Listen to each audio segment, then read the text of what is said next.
गुरु बिन ज्ञान न उपजे, गुरु बिन मिटे नहीं भेद। गुरु बिना संशय न टळे, भले वासे चारे।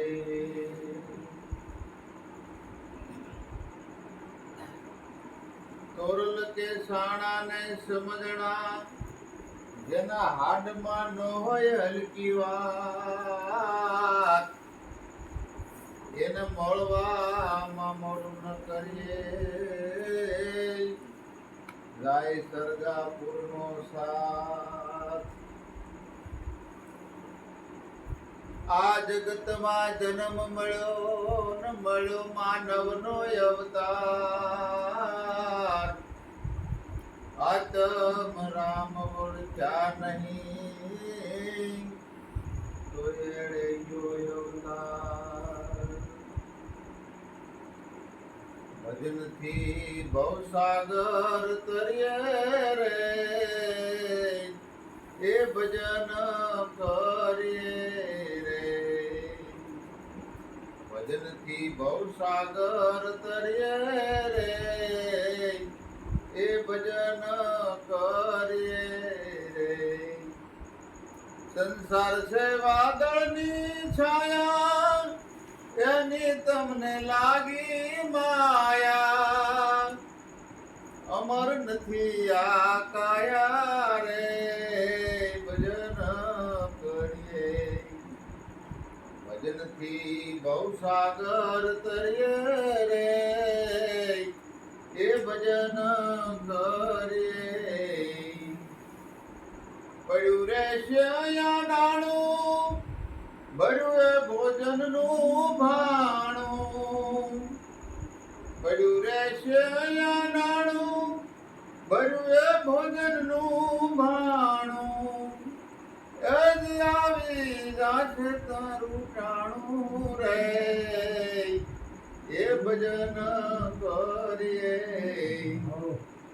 ભજનથી ભવસાગર તરીએ રે, એ ભજન કરીએ રે। માત પિતા સુત બાંધવનારી, કોઈ નહીં આવે સાથે તારી। માત પિતા સુત બાંધવનારી, કોઈ નહીં આવે સાથે તારી। એ દીવડા જમડા લઈ જાશે તન મારી રે, માટે ભજન કરીએ રે। ભજનથી ભવસાગર તરીએ રે, એ ભજન કરીએ રે। માની લે શિખામણ શરી, તો સદગુરુ થશે બેલી। માની લે શિખામણ શરી, તો રામ કૃષ્ણ થશે બેલી। પણ મનમાંથી હું પદ મેલી રે,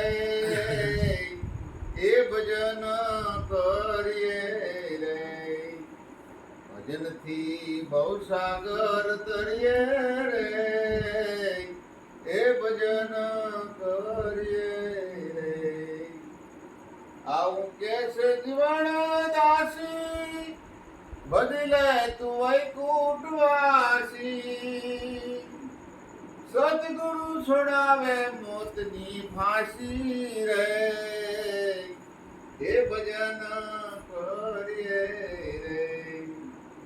ભજનથી ભવસાગર તરીએ રે, એ ભજન કરીએ રે। દાસી જીવન કહે છે ભજન શા માટે કરવું પડે? ભવસાગર તરવા માટે મિરાજ મહારાજે કીધું છે કે શ્વાસે શ્વાસે સમરણ કરી લે તું કર તન મેં શાન ગુરુ की यही सत्यारा देव के दर्पण में तारा दिल की दिशा में થઈ લે। તારા સ્વરૂપને તને ગુરુ મહારાજે નક્કી કરી બતાવ્યું છે કે આઠે પોર ભૂલવાનું નથી, એકેય શ્વાસો ખાલી જવાનો દેવાનો નથી। પોતાના સ્વરૂપને જાણવીને પોતાના સ્વરૂપને હર પળ યાદ રાખવાનું। એટલે કીધું કે ભજનથી ભવસાગર તરીએ સંસાર છે વાદળની છાયા એની તમને લાગી માયા. સંસારનું સુખ કેવું છે વાદળાની છાયા જેવું. ગળે સૂર્ય આડું વાદળું આવી જાય તો છાયો થઈ જાય તો આજ શાંતિ મળે, અને હટી જાય તો ઓળે તડકો લાગે, ઓળે દુઃખ થાય. એમ આ જીવનમાં સુખ દુઃખ આવ્યા કરે. થોડુંક ભૌતિક સુખ આવે તો આ જીવને એમ થાય કે હું સુખી થઈ ગયો, અને થોડુંક દુઃખ આવે તો દુઃખી થઈ ગયો. પણ ગુરુ મહારાજ તો આપણને સુખ દુઃખથી પર કરે છે. ગંગાસતીએ કીધું કે હરખ ને શોક ની આવે ને હેડ કી આઠે પોર આનંદ. આઠે પોર આનંદમાં રહેવાનું પોતાના નિજ સ્વરૂપમાં. એવું ગુરુ મહારાજ આપણને જ્ઞાન આપે છે. ગુરુ મહારાજ આપણને દેહથી પર કર્યા છે. આપણને દેહ આપણે નથી, દેહથી પર છે, દેહના દ્રષ્ટા છે. આવું ગુરુ મહારાજે આપણને નક્કી કરી બતાવ્યું છે, અને આપણા માથે 84 રહેવા દીધી નથી. એની ઘડીએ 84 છોડાવી છે. ગુરુ મહારાજ આપણને, ગુરુદત્ત મહારાજ વારંવાર કહે છે તમને હાલ કર્મથી છોડાવું છે. પણ આપણે જો આ તન મન ને ધન ગુરુને અર્પણ કર્યું, અને જો આપણે કોઈ દી એનું ધણીપણું ન ભોગવી તો આપણે 52 પાર જ છે. તો આપણે માથે ક્યારેય 84 નથી. માટે જે ગુરુને અર્પણ કર્યું છે હર હંમેશને માટે ત્યાગીને આપણું જીવન જીવવાની જરૂર છે મારા વાલા. અને આવો માનવ રતન પદાર્થ જેવો માનવ દેહ છે, વારંવાર નથી મળવાનો. આ ભવસાગર તરવા માટેનું આપણને એક નાવ મળ્યું છે, અને આ નાવમાં બેસીને આ સંસાર સાગર પાર ઉતરી જવાનું છે. અને જે આ ભૌતિક સંપત્તિ છે એમાંથી એક તલભાર પણ હારે લેવાનું નથી. લેવાનું છે જે ગુરુ મહારાજે આપણને જ્ઞાન આપ્યું છે એ આપણે સાથે આવશે, બાકી કાંઈ સાથે આવવાનું નથી. માત પિતા શુદ્ધ બંધવ નારી સંગાથે કોઈ નહીં આવે તારી. હે જીવડા પ્રભુ ભજન કઈ નકર જમડા લઈ જાય છે મારી. માતા હોય, પિતા હોય, પુત્ર હોય, ભાઈ હોય, ભગીની હોય, આ દેહ છૂટી જાય કોઈ આરે મરવાનું નથી. એટલે એ ફળ આવે એની પહેલા આપણને ગુરુ મહારાજ ચેતવે છે. પહેલા જાગી જાય. જીવતા મરવાની વાત કરે છે, મરીને જીવવાની વાત ગુરુ મહારાજ કરે. આમાંથી બધેથી મોહ છોડાવવાની વાત કરે છે. મોહ રામાયણમાં કીધું છે સકલ વ્યાધિનું મૂળ મોહ છે. મોહમાંથી જો આપણે છૂટી શકીએ એવા પ્રયત્ન કરવાના છે. ને ગુરુ મહારાજની એ મહેનત છે.